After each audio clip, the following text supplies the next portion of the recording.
Olá, seja bem-vindo ao podcast Marca Texto, uma parceria entre o Guia do Estudante e o Curso Ângulo para decifrar as obras literárias cobradas nos principais vestibulares do Brasil. Meu nome é Felipe Sali e hoje vamos falar sobre uma leitura obrigatória para a prova da Unicamp, O Marinheiro, de Fernando Pessoa. O escritor é super conhecido pelas suas poesias, mas parecia ter um carinho especial por O Marinheiro, que não é uma poesia, e sim um texto dramático. O que é isso? Vamos descobrir agora. Para isso, nós convidamos o professor Eduardo Calbucci. Oi, professor, tudo bom? Tudo bem, um prazer falar com vocês. Antes de mais nada, vamos falar sobre o que fala o livro O Marinheiro, de Fernando Pessoa, um resumo rápido. Bom, O Marinheiro é uma peça de teatro, né? Como você já disse, a gente vai conversar um pouquinho mais sobre isso. Quando a gente fala uma peça de teatro, às vezes as pessoas pensam num texto longo. Na verdade, é basicamente uma grande cena. Tanto que se essa peça viesse a ser representada, ela não teria muito mais do que 10 ou 15 minutos. Né? Tudo se passa durante um velório. Uma moça está sendo velada e 3 outras personagens que não têm nomes, né, são conhecidas apenas como veladoras, vão conversando durante esse velório que ocorre durante uma madrugada. E essas conversas, elas começam de maneira às vezes um pouco desconexa, até que uma das veladoras, que é a segunda veladora, conta uma história que se passa com um marinheiro, daí o nome da peça de teatro. O Marinheiro. Então, na verdade, o que a gente pode dizer é que é uma peça que tem 2 planos narrativos, não é? É uma história dentro da história. Então, tem um plano, que é o plano desse castelo, onde ocorre esse velório, com as 3 veladoras e a moça morta, e eu tenho uma segunda história que está dentro da primeira, que é um dos sonhos dessa segunda veladora, que se passa com esse marinheiro. Esse marinheiro, ele, enfim, também tinha o hábito de sonhar, essa questão onírica, né, uma coisa muito forte dentro de um marinheiro, e ele começa a imaginar, enfim, não é, uma vida numa sociedade, num país, enfim, que só existe na imaginação dele, e num dado momento ele se desliga da sua própria realidade para viver esse sonho. Então existe toda uma brincadeira no marinheiro entre esses 2 planos, o plano da realidade e o plano do sonho. E aí, quando se diz isso, muitas pessoas podem falar: poxa, professor, mas acontecem poucas coisas no Marinheiro. Sim, acontecem poucas coisas. É muito menos um teatro de ação, digamos assim, do que um teatro de investigação psicológica. Um teatro muito mais, digamos, de natureza introspectiva. Acho que é isso. Acontece pouca coisa, mas ao mesmo tempo está acontecendo muitas coisas dentro dos personagens, né? Dentro dessa história, né? Essa história, este texto dramático, ele foi publicado numa revista, né? A revista Orfeu, que era editada pelo próprio Fernando Pessoa e um amigo dele. Você pode falar um pouco sobre o que foi essa revista e por que ela é tão importante? Bom, quando a gente pensa, né, no início do modernismo no Brasil, a gente fala sobre a Semana de Arte Moderna, sobre fevereiro de 1922. Aliás, estamos próximos aí de completar os 100 anos, né, do início do modernismo no Brasil. Pois bem, em Portugal, quem representa esse momento de início da literatura modernista é exatamente a revista Orfeu, que foi publicada pela primeira vez em 1915. Aliás, essa primeira etapa do modernismo em Portugal chega mesmo a ser conhecida como orfismo. O nome orfismo é dado para designar os autores que surgiram por causa da revista Orfeu. E como você disse, o Fernando Pessoa ele foi líder desse grupo, junto com o Santa Rita Pintor, o Almada Negreiros e principalmente o Mário de Sá Carneiro. E curiosamente o Marinheiro foi publicado, então, no primeiro número da revista Orfeu. E por que eu digo curiosamente? Porque quando a gente avalia a obra do Fernando Pessoa, vamos lembrar que ele morreu em 1935, uma grande parte da sua produção permaneceu inédita. quase toda a obra do Fernando Pessoa é de publicação póstuma, o que significa dizer que ele não tinha lá muito interesse em publicar as suas obras. Mas em 1915, talvez ele pensasse de modo diferente, ele fez questão de publicar o Marinheiro na revista Orfeu. Aliás, ele já tinha tentado publicar o Marinheiro numa das revistas da Renascença Portuguesa. E ao que parece, o texto foi recusado. A gente não tem nenhuma informação muito segura a respeito disso. A gente tem uma carta do Fernando Pessoa dizendo que ele gostaria de publicar esse livro na Renascença Portuguesa. É uma carta que ele manda para o Álvaro Pinto, que era um dos editores da Renascença Portuguesa. E ao que parece foi negado. Talvez por esse motivo ele tenha decidido, quer saber, eu mesmo vou publicar o texto. Então o texto ele foi escrito em 1913, ele foi alterado em 1914 e ele foi publicado pela primeira vez em 1915. Então a gente sempre acredita que o Fernando Pessoa via esse texto, enfim, com alguma qualidade, com algum carinho, para ter feito questão de publicá-lo. E todo o restante da produção dramática do Fernando Pessoa, os demais textos, né, teatrais que ele escreveu ao longo da vida, ele fez lá muita questão de publicar. Agora, o que é curioso é que ele, ao que tudo indica, não teve preocupação em ver a peça encenada. Quer dizer, ele via talvez o Marinheiro como um texto para ser lido mesmo. Agora, existe um ponto que é muito importante do pessoal que está nos ouvindo ter na cabeça, prestar atenção, que é o seguinte: quando eu digo que o Marinheiro foi publicado na revista Orfeu, muita gente pode pensar que se trata de um texto francamente modernista. E não é. Então, muito... Isso é muito sutil. Na verdade, é uma peça que tem uma inspiração no teatro simbolista. Claro que se a gente pensar nas vanguardas europeias, eu acho que dá para a gente encontrar no Marinheiro uma coisa do cubismo, que é aquela coisa que eu falei dos planos narrativos. Essa coisa dos planos narrativos, né, dos cortes, pode ser uma estrutura um pouco cubista, mas não é um texto francamente modernista. Então, muita gente que conhece o Fernando Pessoa do Álvaro de Campos, daquele elogio do mundo das máquinas, dos versos livres, de uma linguagem mais explícita e direta, talvez se surpreenda com o Marinheiro, que é um texto que tem um estilo muito formal, as personagens se tratam de uma maneira muito, muito, muito formal, e é isso, né? É uma peça caracterizada por um certo ecletismo, o que é compreensível, afinal nós estamos falando do primeiro número da revista Orfeu, era a fundação do modernismo, então é uma peça de teatro que dialoga com algumas características modernistas, mas ainda tem recebe uma influência muito grande, como eu falei, desse teatro simbolista. Aliás, essa coisa do sonho, da imaginação, isso é muito forte no simbolismo, e ao que tudo indica, essa é a fonte do Fernando Pessoa para produzir o Marinheiro. Pois é, eu até comecei o programa falando isso, porque foi muito curioso para mim. Eu falei, né, o Fernando Pessoa é conhecido pelas suas poesias, mas ele parecia ter um carinho especial por O Marinheiro, justamente por isso, porque ele fez muita questão de que essa obra fosse publicada, e aí faz a gente questionar, né? Eu fui ler muito curioso, pensando nisso, olhando com esse olhar, por que ele queria tanto que este texto especificamente fosse publicado, né?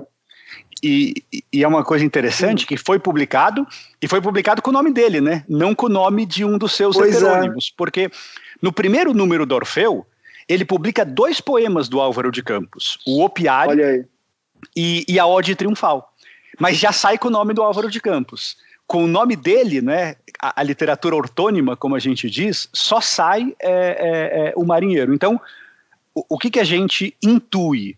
Isso, que ele via o Marinheiro com alguma qualidade estética, né? Ele sempre foi alguém tão zeloso do próprio nome, enfim. Aliás, tem uma história fantástica sobre isso, né? Quando ele escreve uma mensagem, que talvez seja o mais incrível livro de poesia que ele fez, ele publica em 1934, é uma das poucas coisas que ele publica em vida, e o livro, ele ganha um prêmio literário de 2ª categoria.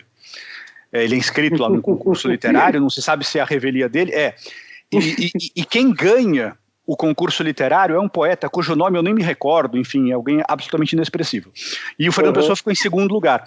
Na Casa Fernando Pessoa, que fica em Lisboa, aliás, quando alguém aqui for visitar Lisboa, não deixe de ir à Casa Fernando Pessoa, existe o envelope com o convite para o Fernando Pessoa receber esse prêmio.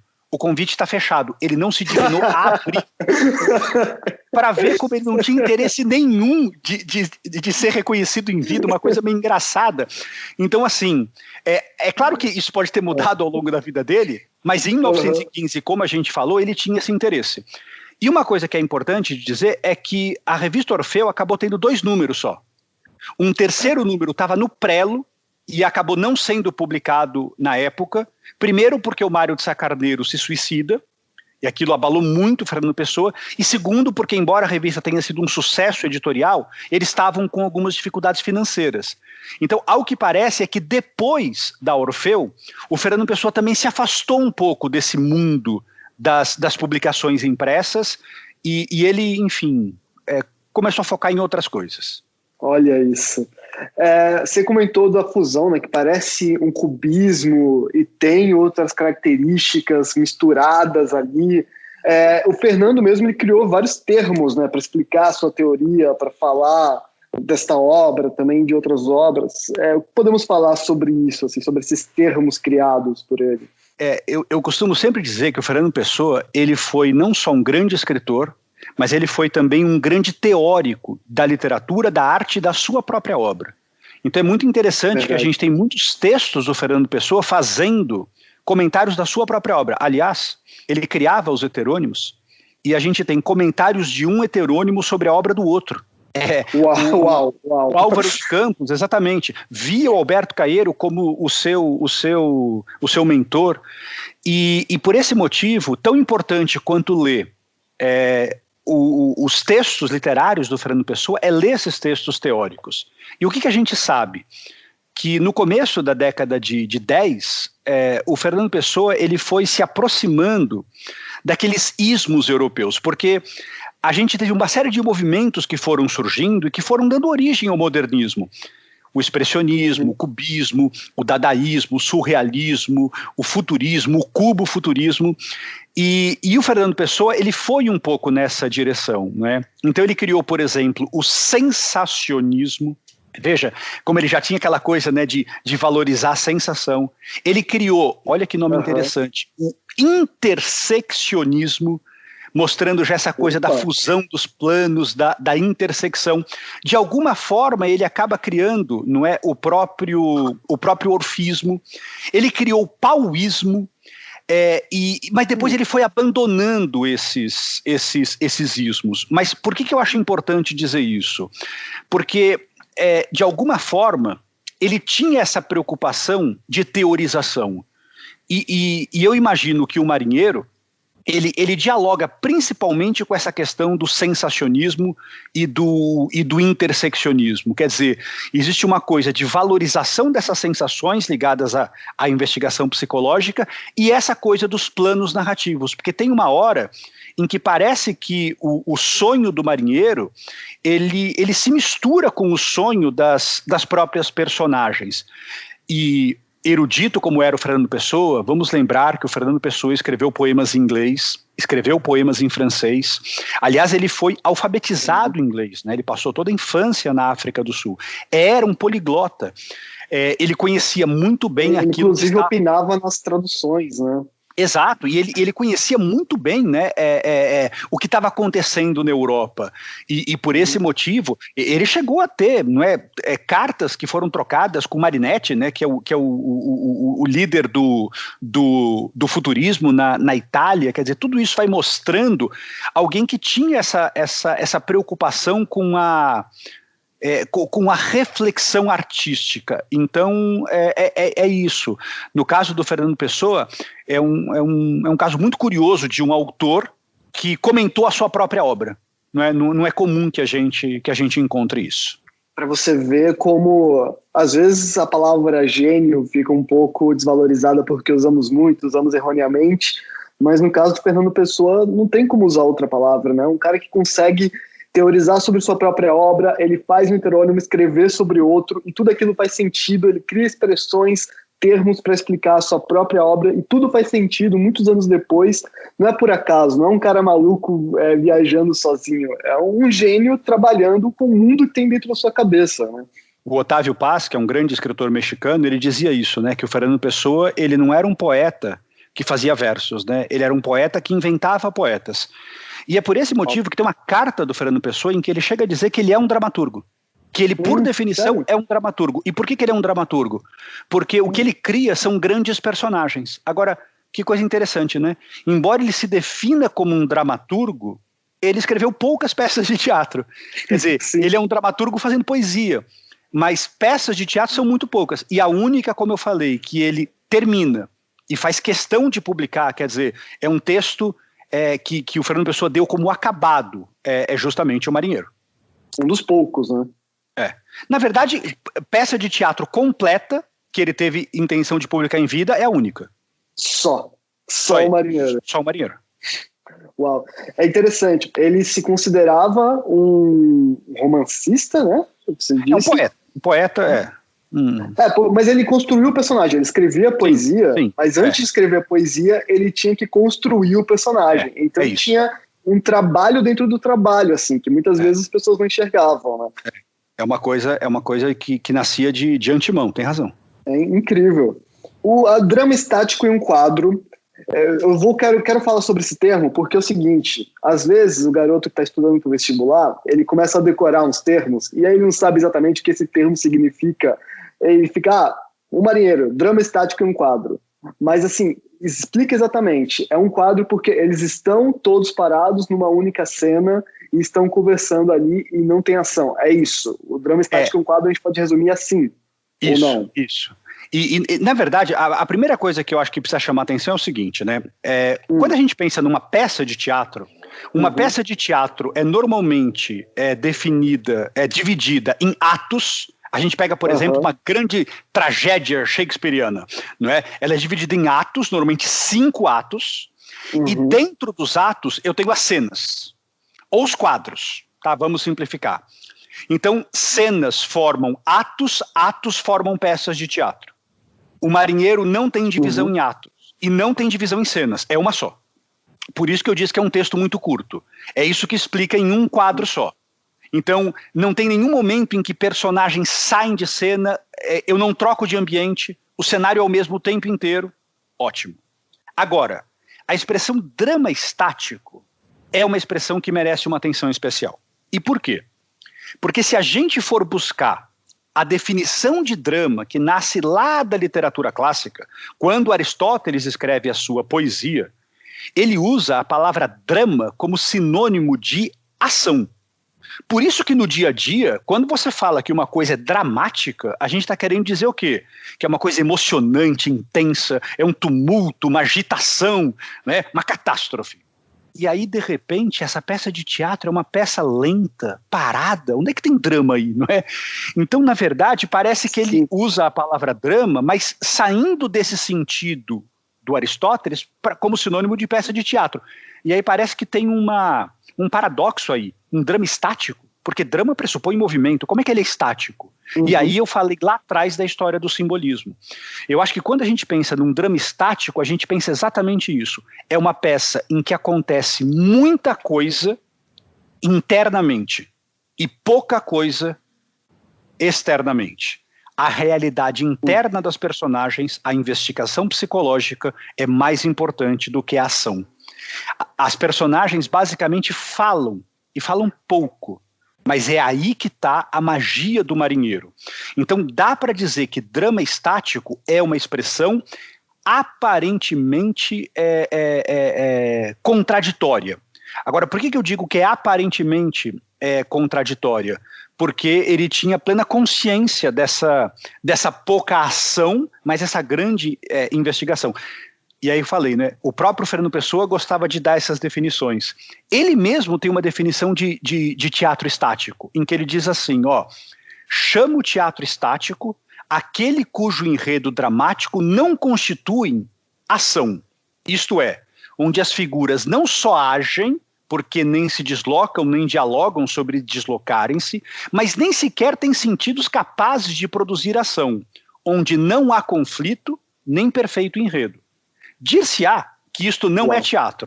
Creio que o é, porque creio que o teatro tende a teatro meramente lírico e que o enredo do teatro é não a ação, nem a progressão e consequência da ação, mas mais abrangentemente, a revelação das almas através das palavras trocadas. Olha que imagem legal. Uau, a função do teatro é revelar as almas. E aqui a gente percebe, embora ele não reconheça muito, né, que a origem dele é o simbolismo, a gente tem aqui uma coisa bem simbolista. E já que a gente falou disso, tem um outro ponto que é interessante.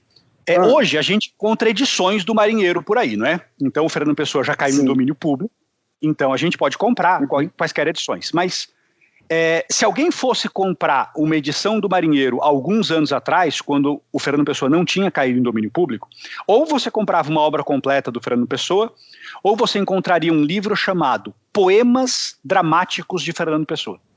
E aí vem uma outra discussão que é interessante, né?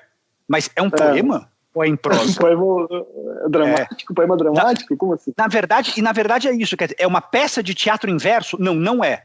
E aqui tem uma outra coisa que é importante para o Fernando Pessoa, não é? A distinção entre poesia e prosa, ela não era tão rígida assim. Então ele mesmo chamava o Marinheiro de um poema dramático. Por quê? Porque tem alguma musicalidade. Eu repito, o texto é em prosa, o texto não é em verso, mas tem alguma musicalidade ali que aproxima esse texto da poesia, não é? Então, eu acho que são duas classificações que os alunos precisam entender. Drama estático em um quadro e poema dramático. No drama estático em um quadro é isso. A ação é reduzida e a investigação das almas é pronunciada numa única cena.